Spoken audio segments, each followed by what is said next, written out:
প্রিয় ছাত্রছাত্রীগণ, তোমাদের প্রত্যেকেরই একটা জায়গা থেকে আমরা আজকে অনলাইনে আসছি ফ্রম জিরো। সো ফ্রম জিরোর আজকে প্রথম যে বিষয় নিয়ে আলোচনা করা হবে সেটা হচ্ছে, অবশ্যই তোমরা দেখতে পাচ্ছ যে ক্লাস 12-এর ইংরেজির সিলেবাসটা। এবার তোমরা ক্লাস 11-এর পরীক্ষাটা দিয়ে এসছো। ক্লাস 11-এর তোমাদের যে দুটো সেমিস্টার ছিল, সেই দুটো সেমিস্টারের আদলেই বলা যেতে পারে ক্লাস 12-এর সেমিস্টার। দুটো সেমিস্টার থাকছে। এবার তোমাদের একটা দ্বিধা আমি কোথাও গিয়ে একদম স্পষ্টভাবে ক্লিয়ার করে দিচ্ছি, সেটা হচ্ছে এটা কিন্তু ক্লাস 12, তাই জন্য তোমাদের পুরোটা দিয়ে দিতে হবে। নিজেদের যত সামর্থ্য রয়েছে তা দিয়ে ক্লাস 12-এর রেজাল্টটাকে ভালো করতে হবে। আমরা ক্লাস 12-এর জন্য যেরকম যা হয় সেটা আমরা তো অবশ্যই করব, কিন্তু আমার সাথে সাথে কিন্তু তোমরা খাটবে। এবং ফ্রম জিরো থেকে তোমাদের ক্লাস 12-এর ইংলিশের থার্ড সেমিস্টার এবং ফোর্থ সেমিস্টারের ক্লাসগুলো নেওয়া হবে। তো যে জায়গাটায় মূলত তোমাদের ফোকাস করতে হবে সেটা কি থার্ড সেমিস্টারে, সেটা হলো এমসিকিউ। এবার এমসিকিউ তোমরা দিয়ে এসছো, যেটা ক্লাস 11-এ দিয়েছো, যথেষ্ট তোমরা অভিজ্ঞ হয়েই গেছো, তাতে আর কোনো রকম দ্বিধা নেই। হ্যাঁ, সবাই আমরা পারি। কিন্তু মজাদার বিষয় হচ্ছে, মজাদার আবার খুবই গুরুত্বপূর্ণ, সেটা হলো যে তোমরা যখন ক্লাস 12-এর পরীক্ষাটা দিতে যাবে, তখন কিন্তু তোমাদের আরো বেশি সচেতন হতে হবে তোমাদের থার্ড সেমিস্টার ওয়েমার্কশিট নিয়ে।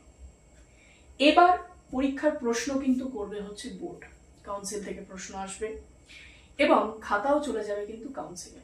অর্থাৎ এই ওয়েমার্কশিটটা যেটা তোমরা এমসিকিউর জন্য পড়বে, সেই ওয়েমার্কশিটটা কিন্তু তোমাদের সরাসরি কাউন্সিলে চলে যাবে এবং এটা চেক কিন্তু অবশ্যই মেশিন মারফত হয়ে থাকে বা কম্পিউটার অ্যানালাইসিস করে তারপরে সেটাকে বার করা হয়ে থাকে। তাই এখানে যদি কোনো রকম ওয়েমার্কশিটে ধরা যাক তোমরা কোনো একটা কিছু লিখছো, হ্যাঁ আমি আসবো সেটা একদম শেষের দিকে, সেই ওয়েমারটা যেন ভুল কোনো রকম ভাবে না হয়।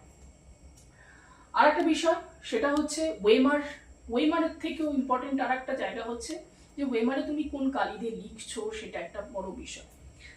সিলেবাস বছরের আর একটা শুরুর দিকেই, যেটা আমাদের সেশন শুরু, তার জন্য সিলেবাস আমাদের সম্পূর্ণ ক্লিয়ার থাকাটা খুব দরকার।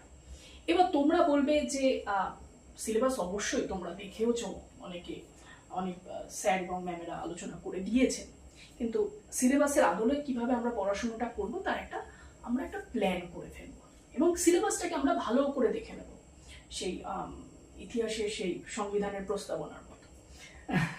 তো কোথাও আমরা যখন ইংরেজির এই সিলেবাসটা নিয়ে আলোচনা করবো, তোমাদের মাথার মধ্যে যেন ক্লিয়ার হয়ে যায় যে আমাদের সিলেবাসটা কি আছে, কোথা থেকে কত মার্কস আসবে, আর গ্রামারটা কোথা থেকে কতটা আসছে।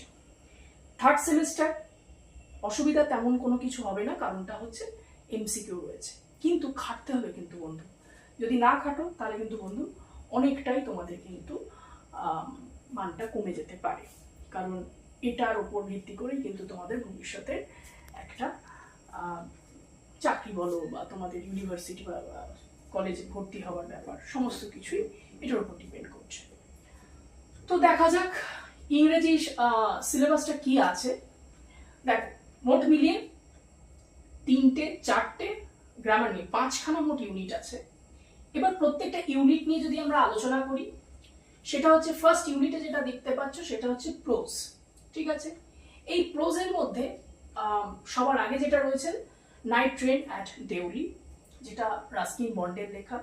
আমি প্রত্যেককে একটা কথাই বলি, যে যারা ইংরেজিটাকে শিখতে চাও এবং যারা ইংরেজিটাকে পড়তে চাও ভালো করে, মানে নিজের জীবনের জন্য ইংরেজিটাকে পড়তে চাও, ঠিক আছে, তো তাদের জন্য আমি সবার আগে বলি যে অবশ্যই তোমরা কিন্তু রাস্কিন বন্ডটা পড়ো। তো রাস্কিন বন্ড পড়তে গিয়ে তোমাদের খুবই ভালো লাগবে। পুরোনো সিলেবাসেও রাস্কিন বন্ডের একটা ছিল আইস হ্যাবিট, হ্যাঁ, তো সেটা দিয়ে শুরু হয়েছিল। যাই হোক, এখানে আমরা পাচ্ছি হচ্ছে নাইট ট্রেন অ্যাট দেউলি। তো night train at Deoli Ruskin বন্ডের অসম্ভব ভালো একটা লেখা, এবং সে লেখাটা পড়লে তোমরা অনেক কিছুই তোমরা বুঝতে পারবে এবং ইন্টারেস্টিং, খুব ইন্টারেস্টিং, কারণ যিনি লিখছেন তার অভিজ্ঞতা কোনো বয়সের সীমা রাখেনি, সব বয়সের সবাই পড়তে পারে ইংরেজি যারা শিখতে চাও অবশ্যই অবশ্যই তোমরা কিন্তু রাস্কিন বন্ডটা পড়বে। রাস্কিন বন্ডের যে কোনো তোমরা বই ধরো এবং পড়ে ফেলো। তোমাদের একটু একটু করে যদি ইংরেজিটা ক্লাসের সিলেবাসের পড়ার চাপের মাঝে মাঝে যদি তোমরা একটু করে পড়তে পারো, তোমাদের কিন্তু ইংরেজিটা একটু বেটার হতে পারে। ইংরেজি কিভাবে আরো সহজভাবে আমরা শিখতে পারি, সাবজেক্টটা কিন্তু খুব বেশি তোমাদের জ্বালায় এরকম মনে হতে পারে, কিন্তু তোমরা যদি সেইভাবে যদি একটু শেখো দেখবে আস্তে আস্তে বোঝাটা একটু কমছে, এবং এইভাবেই শিখবো, জীবনের জন্য শিখে নেব। তো আমাদের নাইট ট্রেনের দেউরিয়া আছে রাস্কিন বন্ডে। তারপরে দেখো, দেখতেই পাচ্ছ স্ট্রং রুটস। এইটা লেখাটা, এই যে লেখাটা তোমরা দেখতে পাচ্ছ স্ট্রং রুটস, এপিজে আব্দুল কালামের। এপিজে আব্দুল কালাম আমাদের কাছে সবারই প্রিয়। এপিজে আব্দুল কালামের এটা নিজস্ব যে বায়োগ্রাফি বা আত্মজীবনী যেটা রয়েছে, অটোবায়োগ্রাফির মধ্যে আসে, সেটা হচ্ছে উইংস অফ ফায়ার। এই উইংস অফ ফায়ার থেকেই কিন্তু স্ট্রং রুটসটা নেওয়া, যেটা একদম এর প্রাইমারি স্টেজের লেখাটা, সেখান থেকে এটা একটা নেওয়া হচ্ছে। অসম্ভব ভালো, অবশ্যই আমাদের সবারই প্রিয় ব্যক্তিত্ব একজন, তাই তার লেখা তো অবশ্যই পড়তে হয়। সেটা একটা রয়েছে। আর একটা হচ্ছে দ্য বেড, অ্যান্টন চেখভের। সেটা একটা রয়েছে, যেটা অ্যান্টন চেখভ থেকে তোমরা দেখতেই পাবে, সেটা সেই লেখাটাও তোমাদের অ্যান্টন চেখভ নতুন একটা টেস্ট নিয়ে আসবে। এবং তারপরে যেটা রয়েছে ইউনিট 2, সেটা হচ্ছে ভার্স। সেখান থেকে আমরা কি পাচ্ছি, সেটা হচ্ছে আওয়ার ক্যাশুরিনা ট্রি, এবং সেটা তরু দত্তের লেখা। আর তারপরেটা হচ্ছে ইউলিসিস, লর্ড টেনিসন।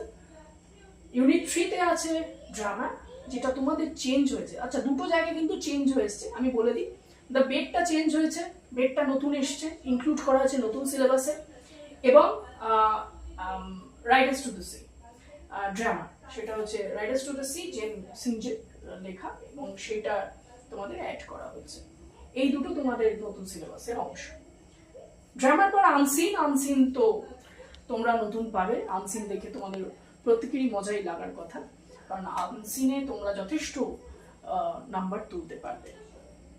এইবার আনসিনের তোমাদের নাম্বারগুলোকে আমি বলে দিচ্ছি। এরপরে গ্রামারটা দেখো, এই যে গ্রামারটা আছে, এই গ্রামারটার মধ্যে তোমরা ইউনিট 1 থেকে এবং ইউনিট 2, অর্থাৎ এই যে ইউনিট 1 প্রোজ আছে এবং ইউনিট 2 ওয়ার্ডস আছে, এই দুটো থেকে তোমাদের গ্রামার আসবে, টেক্সচুয়াল গ্রামার। ওকে, তারপর আসছে সিনথেসিস।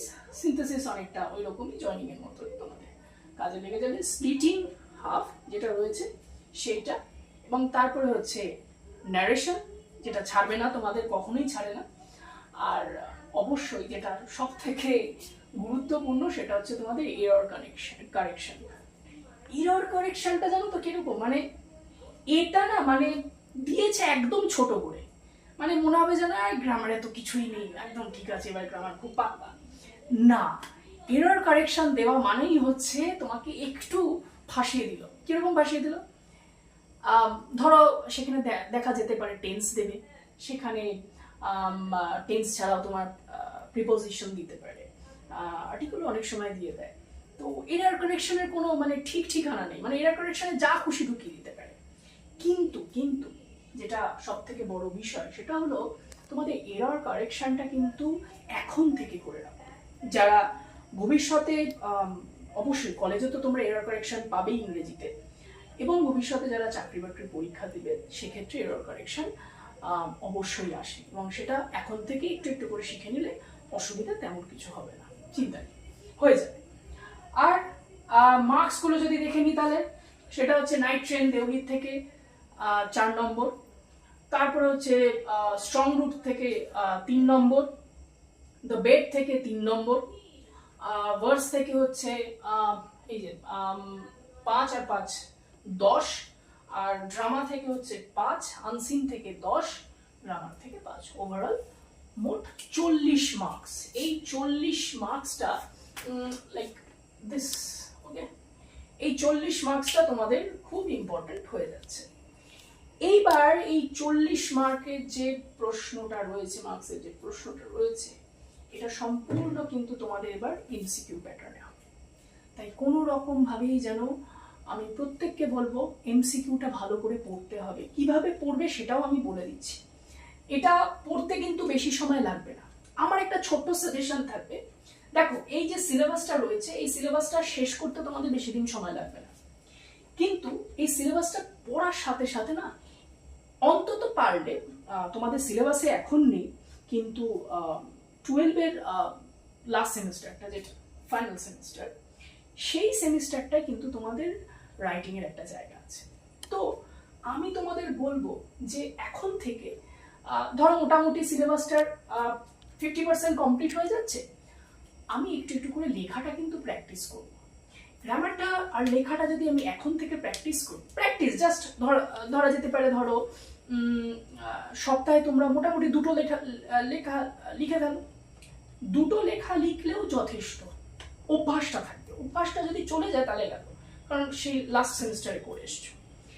এইবার তোমাদের ক্ষেত্রে তাই আমি ওটা বললাম যে তোমরা কোনোভাবেই যেন রাইটিংটা ছেড়ো না, একটু একটু করে লিখতে কি আর আসে, যদি সময় পাও। যদি কিছুই না পাও, প্রত্যেকে রাত্রেবেলা যদি পারো একটু ডায়েরি লিখে নাও, সারাদিনে যা যা ঘটছে, গ্রামারটাও প্র্যাকটিস হবে, লেখাটাও হাতের মধ্যে থাকছে। তো গ্রামারটা যদি এখন শিখে নিতে পারো, তাহলে তোমাদের 12-এ গিয়ে কিন্তু অতটা, 12-এর লাস্ট সেমিস্টারে গিয়ে কিন্তু খুব একটা সমস্যা হবে না। টার্গেট আমাদের কি বন্ধু, সেটা হচ্ছে আমরা যতটা পারবো মার্কসটাকে তুলে নেব, বিকজ এই মার্কসটা কিন্তু তোমাদের জন্য খুব ইম্পর্টেন্ট।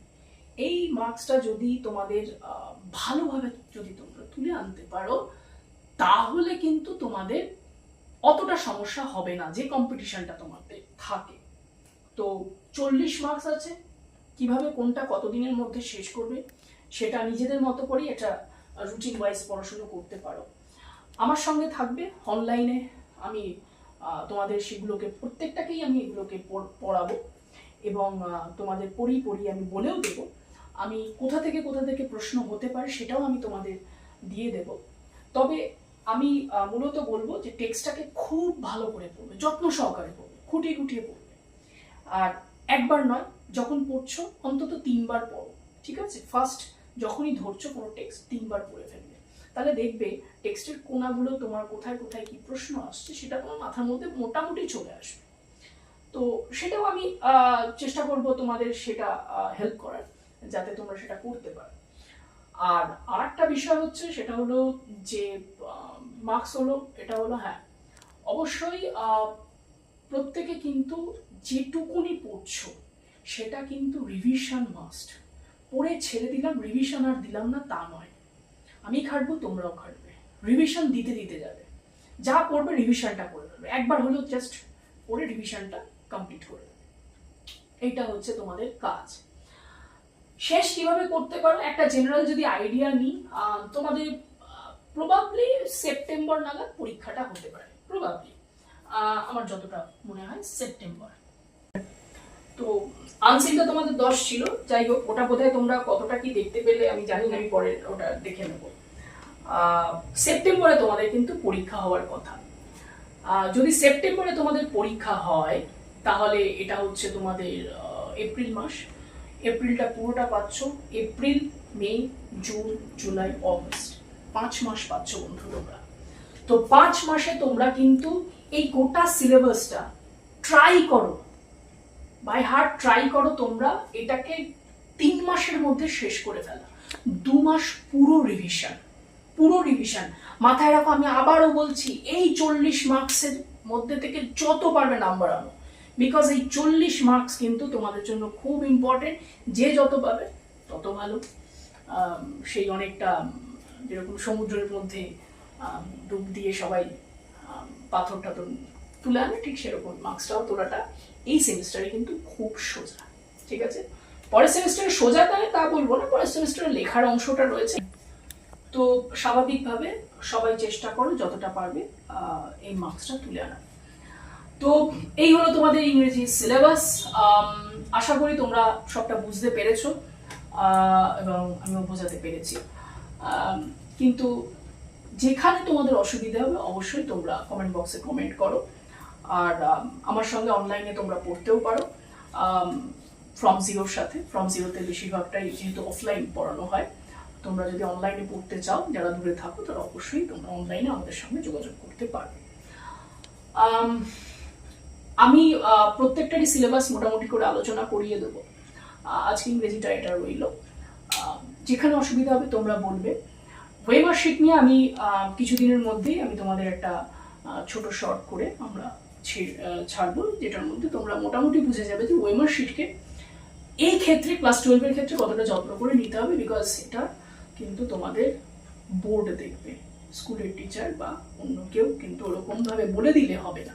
যেটা আগের বারে তোমাদের অনেকের ক্ষেত্রেই যেটা হয়েছে যে স্কুলের টিচাররা যেহেতু প্রশ্ন করেছে সেহেতু অনেক ক্ষেত্রেই তোমাদের অসুবিধে হয়েছে যে কারো প্রশ্ন কোথাও ইয়ে হয়েছে, কিন্তু যেহেতু এখান থেকে কাউন্সিলের প্রশ্ন হবে তাই নিশ্চিত থাকো কাউন্সিলের প্রশ্ন কিন্তু সবার জন্য হয়। ওই ভয়টা পেতে যেও না যে কত কি উঠবে, পাশ করব কি ফেল করবে, এইগুলোতে যেও না, কারণ কোনো রকম ভাবেই তোমাদের সেটা হওয়ার কথা নয়। উল্টে তোমরা মার্কসও ভালো পাবে, কারণ কাউন্সিলের প্রশ্ন সবসময় তোমাদের ওই স্তরগুলোকে মেনটেন করেই করা হয়, ভালোই মার্কস পাবে। কিন্তু কাউন্সিলের প্রশ্নের ক্ষেত্রে যেটা হয় যে কঠিনটাও যেরকম থাকবে, মাঝারি থাকবে, আবার খুব সহজও থাকবে। যারা খুব ভালো মার্কস আনতে চাইছো তাদের কিন্তু কঠিনটাকে অন্তত পক্ষে অ্যাটেম্প্ট করতেই হবে এবং মার্কস তুলে আনতে হবে, ঠিক আছে? তো থ্যাংক ইউ সবাইকে, এবং সবাই কিন্তু ফ্রম জিরোকে ফলো করো, সাবস্ক্রাইব করো, এবং অবশ্যই তোমাদের যা ডাউট আছে তোমরা কমেন্ট বক্সে সেটা নিজেরা বলতে পারো। আমি অবশ্যই তোমাদের সেটার ক্ষেত্রে ফোকাস করব যাতে তোমাদের হেল্প করা যায়। Thank you so much. আর ফ্রম জিরোর সঙ্গে থাকো, সাবস্ক্রাইব কিন্তু করবে এবং ফলো করবে।